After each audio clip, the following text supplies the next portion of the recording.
Hello दोस्तों, मैं हूँ अखिलेश और आप देख रहे हैं जी कंप्यूटर। तो आज का हमारा टॉपिक है एडवांस एक्सेल। जी हाँ, हम आज एडवांस एक्सेल वाले टॉपिक पे बात करेंगे। क्या है एडवांस एक्सेल? तो बहुत लोगों को अभी ये जानकारी नहीं है कि एडवांस एक्सेल क्या है। लोगों को ये लगता है कि एडवांस एक्सेल कोई अलग से सॉफ्टवेयर है। जी नहीं, एडवांस एक्सेल पे हम बात करेंगे। एडवांस एक्सेल एक एक्सेल ही है। एक्सेल हमारा जो सॉफ्टवेयर है वही एडवांस एक्सेल है। एडवांस एक्सेल एक प्रोफेशनल जॉब ओरिएंटेड कोर्स है। यह एक्सेल का पूरा कंप्लीट कोर्स होता है। आप अगर एक्सेल सीखते हैं तो उसमें आपको बेसिक एक्सेल सिखाया जाता है। लेकिन इसमें बेसिक के साथ-साथ आपको एडवांस जानकारी भी दी जाती है। तो इसमें जैसे आप बेसिक में आप सीखते हैं कुछ फ़ॉर्मूले जो सम होते हैं, सम फ़ॉर्मूला होता है, इफ फ़ॉर्मूला होता है। इसमें कुछ एडवांस फ़ॉर्मूले होते हैं। सम इफ हो जाता है और इंडेक्स हो जाता है, मैच हो जाता है, वी लुकअप हो जाता है। तो अलग-अलग फ़ॉर्मूले भी होते हैं और आपको ये अलग-अलग इसमें कुछ ऑप्शंस होते हैं। जैसे 3-4 ऑप्शन मैं आपको गिनाऊँगा, अगर वो 3-4 ऑप्शन में आपकी अच्छी पकड़ है, आपको अच्छी नॉलेज है, तो इसका मतलब आपको एडवांस एक्सेल की नॉलेज है। तो आपको पहली बात तो ये है कि आपको बेसिक एक्सेल अच्छे से आना चाहिए। अगर बेसिक एक्सेल आपको अच्छे से आता है, तो आप एडवांस एक्सेल बहुत आसानी से सीख सकते हैं। तो आइए बात करते हैं। तो बेसिक एडवांस एक्सेल के लिए हमारे पास 4 पॉइंट हमने नोट किए हैं। वो है नंबर 1 पे वीबीए मैक्रो, नंबर 2 पे पायोट टेबल एंड पायोट रिपोर्टिंग, तीसरे नंबर पे आता है हमारा एडवांस एक्सेल फार्मूला। जी हाँ, एडवांस एक्सेल फार्मूला हमारा तीसरे नंबर पे आता है और चौथे नंबर पे हमारा आता है कंडीशनल फॉर्मेटिंग। तो इन 4 अगर 4 ऑप्शन आपको बहुत अच्छे से आते हैं, तो आपको एडवांस एक्सेल पूरा आ गया, यही है एडवांस एक्सेल। तो आइए हम एक-एक टॉपिक पे बात कर लेते हैं। तो जैसे हमारा पहला टॉपिक है वीबीए मैक्रो। क्या होता है वीबीए मैक्रो? अभी बहुत लोगों को इसकी जानकारी नहीं है कि वीबीए मैक्रो क्या होता है। वीबीए मैक्रो एक्सेल की एक अपनी लैंग्वेज होती है, एक अपनी प्रोग्रामिंग होती है। आप एक्सेल में प्रोग्रामिंग करके तो आप अपने काम को बड़ा आसान बना सकते हैं। उसमें क्या होता है, आप एक बार प्रोग्रामिंग कर लिया, आपने एक बार फ़ॉर्मूला प्रोग्रामिंग में ऐड कर दिया, तो आपको सिर्फ़ एक्सेल को कमांड देनी पड़ेगी, बार-बार वो काम अपने आप हो जाएगा, तो इससे आपका समय बच जाएगा। तो वीबीए जो मैक्रो और वीबीए जो अपना लैंग्वेज है, इसका प्रयोग करके आप एक एक्सेल के अंदर एक सॉफ्टवेयर डेवलप कर सकते हैं, जिससे आपको बड़ी आसानी से सिर्फ़ कमांड देके आप इसमें काम कर पाएँगे।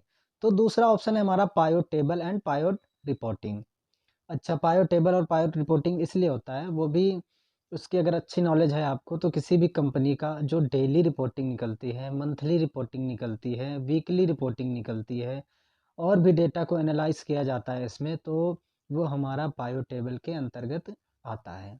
अच्छा, पायो टेबल के अंतर्गत और हम क्या पढ़ सकते हैं कि अगर आप कंपनी में किसी भी डाटा के ऊपर काम कर रहे हैं, तो उसमें आप पायो टेबल बनाकर उस डाटा की समरी बहुत ईज़िली आप बना सकते हैं। तो इसमें रिपोर्टिंग जब हम करेंगे कंपनी को, तो उसमें बड़ी आसानी मिलती है और इसमें जो पायो टेबल के अंदर जो हमारे कॉलम्स होते हैं, उसके अंदर हम बहुत सारे ऑप्शन और ऐड कर सकते हैं कि जैसे हम उस कॉलम में परसेंटेज के हिसाब से शो करा लें, मिनिमम वैल्यू, मैक्सिमम वैल्यू, अपने हिसाब से इसको बहुत अच्छी समरी इसकी बना सकते हैं। तो पायोट टेबल के अंतर्गत ये आ गया। थर्ड आता है हमारा एडवांस एक्सेल फ़ॉर्मूला। आपने बेसिक एक्सेल में तो सीखा ही होगा सम करना, मल्टीप्लाई करना और एवरेज निकालना। इसमें आप थोड़ा-सा ऊपर उठ के सीखते हैं। क्या है वो? जैसे वी लुकअप एक फ़ॉर्मूला हो गया, सम इफ फ़ॉर्मूला हो गया, सम प्रोडक्ट हो गया, इंडेक्स हो गया, मैच हो गया। तो ऐसे फ़ॉर्मूला यूज़ करके आप अपने काम को बहुत ही अच्छे से मेंटेन कर सकते हैं, डाटा को बहुत ही अच्छे से मेंटेन करते हैं। कम मेहनत में आपका हज़ारों रो का, लाखों रो का डाटा एक आसानी से मेंटेन हो जाएगा। तो एडवांस एक्सेल फ़ॉर्मूला हमारे बहुत काम आते हैं। इससे ये सीखने भी आसान है, इतने मुश्किल नहीं है, तो आप इसको बहुत अच्छे आसानी से सीख सकते हैं। तो चौथा पॉइंट हमारा आता है दोस्तों कंडीशनल फ़ॉर्मेटिंग। जी हाँ, कंडीशनल फ़ॉर्म पुराने समय में क्या होता था जैसे रजिस्टर में हमारे सारा डाटा को नोट कर लिया जाता था और नोट करने के बाद उसे हम मतलब मैनुअल रजिस्टर में मेंटेन करते थे। तो इसमें बहुत सारी गलतियाँ भी होती थी। तो अब उसकी जगह पे हमारा अब टेक्निकल में हमारा जैसे एक्सेल सॉफ्टवेयर आ गया। अब हम सारी एंट्रियाँ एक्सेल में मेंटेन करते हैं। तो एक्सेल में हमने सारी एंट्रियाँ मेंटेन कर लिया, उसके अंतर्गत हम रो और कॉलम में कंडीशनल फ़ॉर्मेटिंग देके हम उसको उसकी रिपोर्ट बना सकते हैं। तो इसमें हमारी गलतियाँ भी नहीं होती और गलतियाँ होती भी हैं तो वो हाइलाइट हो जाती हैं। तो ये फीचर भी हमारे बहुत काम आता है।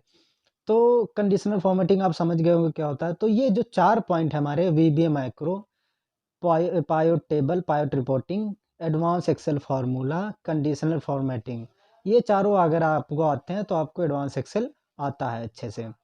तो अब बात करते हैं कि एडवांस एक्सेल सीखने की एलिजिबिलिटी क्या होती है, कौन सीख सकता है। तो दोस्तों अगर आपको बेसिक एक्सेल आता है तो आप एडवांस एक्सेल सीख सकते हैं। इसकी कोई एलिजिबिलिटी नहीं होती है, कोई योग्यता नहीं होती है, आप बड़े आसानी से सीख सकते हैं और ये बहुत आसान भी है। अब बात करते हैं कि अगर आपको एडवांस एक्सेल आता है तो आपको कौन सी जॉब मिलेगी। हाँ जी, तो अब इस टॉपिक पे बात करते हैं कौन सी जॉब मिलेगी। तो इसमें सबसे नंबर 1 पे हम रखते हैं MIS एग्जीक्यूटिव की। MIS वो होता है, MIS का फुल फॉर्म ही होता है मैनेजमेंट इंफॉर्मेशन सिस्टम। हमारे सिस्टम को मैनेज करने का जो इन्फॉर्मेशन डाटा होता है, सोर्स होता है, वो एक्सेल में काम आता है। तो उसमें आपका एडवांस एक्सेल बहुत हेल्पफुल होता है। और सेकंड हमारा आता है डाटा एंट्री ऑपरेटर। हाँ, ये तो आपने सब सुना ही होगा, सभी ने सुना है डाटा एंट्री ऑपरेटर। तो डाटा एंट्री जो होती है हमारी वो भी एक्सेल में ही होती है। जो डाटा एंट्री हमारा ऑपरेटर होता है उसको एक्सेल में सारे ये फीचर्स का यूज करके अपनी रिपोर्ट बनानी होती है और डाटा एंट्री करनी होती है। अगर आपको मैक्रो आता है, आपने एक बार फॉर्मूला लगा दिया, उसके बाद आप डाटा एंट्री कर रहे हैं तो आप सिर्फ कमांड दे रहे हैं और आपका काम बड़ी आसानी से हो रहा है। तो डाटा एंट्री करने में कोई प्रॉब्लम नहीं आएगी और काम जल्दी भी हो जाएगा। तो डाटा एंट्री आ गया, फिर डाटा एनालिसिस आ गया और इसका ही अंतर्गत कई सारे जो भी डाटा से रिलेटेड होते हैं वो सारे हमारे एक्सेल में ही काम आते हैं। तो इसलिए एक्सेल हमारा बड़ा महत्वपूर्ण है। तो आप इसको बहुत आसानी से सीख भी सकते हैं। थोड़ा-सा आपको टेक्निकल जानकारी, टेक्निकल नॉलेज होनी चाहिए। आज के समय में दोस्तों जॉब मिलना इतना मुश्किल हो गया है, अगर आपके पास टेक्निकल स्किल नहीं है, तो बड़ा मुश्किल होता है कि मार्केट में, क्योंकि अब मैनुअल काम रह नहीं गया। अब कौन एक्सेल में सारा कुछ मेंटेन होता है, कोई किताबों में, रजिस्टरों में वो मेंटेन अगर हो भी जाता है, नोट कर भी लेते हैं, तो उससे कोई रिपोर्टिंग नहीं बन पाती है। तो दोस्तों जब तक कंपनी की रिपोर्टिंग नहीं बनेगी, तब तक कंपनी प्रोग्रेस करना बड़ा मुश्किल है। अब जैसे मैं आपको एक एग्ज़ाम्पल देता हूँ, जैसे कंपनी कोई मैन्युफैक्चरिंग कर रही है, तो जब कंपनी के ओनर के पास सामने टेबल पे रिपोर्ट जाएगी कि उसके पास क्या बन रहा है, आज क्या बना, कल क्या बनेगा, जो आज मैन्युफैक्चरिंग हो रही है वो कितनी सेल हुई है उसकी, और वो दोबारा बनाया जाए या ना बनाया जाए, कौन से आइटम बिक रही है, कौन से आइटम कौन से सिटी में बिक रही है, तो कौन से रेंज की बिक रही है, कौन से रेट की बिक रही है, वो सारी रिपोर्टें हमारी एक्सेल में बन जाती हैं। तो जब तक रिपोर्ट नहीं बनेगी, इसीलिए एक्सेल सीखना, आपको एडवांस एक्सेल सीखना बहुत ही आसान है। तो हमारी नेक्स्ट वीडियो जो होगी इन्हीं चारों पॉइंट पे होगी, एडवांस एक्सेल वाले पॉइंट पे होगी। नंबर 1 पे वीबीओ मैक्रो पे हम एक नया वीडियो बनाएँगे, जिसमें आपको हम वीबीए सारा सिखाएँगे कि माइक्रो वीबीए क्या होता है, कैसे स्टार्टिंग होती है, कैसे बनता है। फिर हम पायो टेबल की हमारी एक वीडियो है हमारे चैनल पे, वो चाहे तो आप देख सकते हैं। उसकी लिंक हम डिस्क्रिप्शन में नीचे डाल देंगे, तो आप उसको ओपन करके देख सकते हैं। तो आप उसको सीख सकते हैं वहाँ से। हम एक और आपको वीडियो बना देंगे जिससे में आप पायो टेबल और अच्छे से सीख पाएँगे। एडवांस एक्सेल फ़ॉर्मूला, दोस्तों एडवांस एक्सेल फ़ॉर्मूला हमने बताए हुए हैं कई वीडियो में।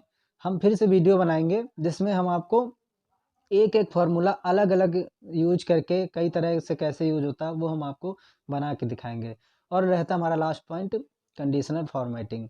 तो कंडीशनल फ़ॉर्मेट के बाद बारे में भी हम आपको अच्छे से सिखाएँगे।